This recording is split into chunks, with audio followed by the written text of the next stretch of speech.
Alright, my name's Angelo, I'm Jacob. I'm Lee. and our everyday engineering technology is the public restroom sink, and more specifically, one with a sensor. So in this example, we can see that the user does have prior background knowledge to using a sink with a sensor on it and is easily able to locate and use the sink.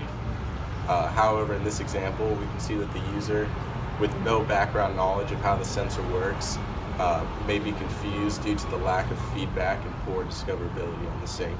When looking at the sensor sink, there are a lot of things to critique, both good and bad. I'm going to start with the strength first. The main strength is actually the reason why we picked the sink, and it is for the sanitation. There are no knobs or any buttons to be pushed, which makes it a lot easier when you're done cleaning your hands, which allows your hands to remain clean since you don't have to turn it off. The sink will turn off on your own. So the main affordance of this sink is the ability for the user to wash and clean their hand with both a comfortable water stream and comfortable temperature.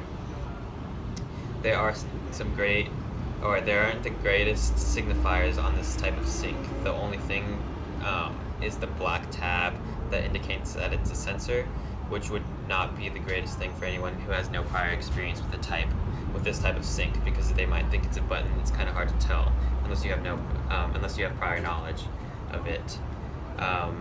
Next, the discoverability aspect. Anyone that has a prior knowledge of a public restroom knows that there's going to be sinks there, so this will help lead them on which actions need to be used with this design. When looking at the conceptual model of this design, it is clear that the user is supposed to stick their hands underneath the seat and with the sink and wait for the stream to begin, and then they remove their hands when they're finished. The feedback given to the user is when their hands are underneath the sink, the water will turn on, but other than this, there is no feedback given to the user, which will lead us into our weaknesses actually, where there needs to be more feedback given to the user, because there's nothing that explains where the user is supposed to hold their hands out, or if the water isn't coming out, there's nothing that explains what's happening or what's going wrong, as you saw in the example that we showed at the beginning. Another strong weakness is we would like for the sink to allow the affordance of the user adjusting the temperature to their liking. There's also some less reliability with it being a sensor because it is automatic, so as you saw, it wasn't working. This wouldn't be a problem with a sink that had knobs where it is manual. And there's also no mapping involved in this design.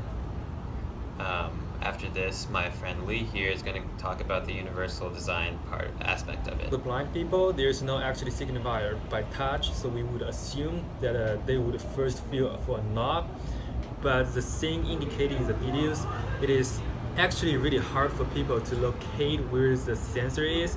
Thus, we think there should be a signifier for the blind people to be aware where the sensor is located. And for the tuning up, for the distractions part, these things actually helps deal with the possible distractions, because the sink will shut off by itself, and if the user becomes disturbed and forgets to turn off the stream, it will actually just shut off by itself. And for the hand motor skills, this type of sink works very well with people with low hand motor skills, because it doesn't require the turning off the knobs or pushing off the buttons. Found this sink to be very beneficial for people with prior knowledge to sensors and how they function. It provides ease of use and is more sanitary than using a normal sink with knobs. However, for people without prior knowledge of sensors, it may be difficult as the sink provides little feedback or discoverability for them.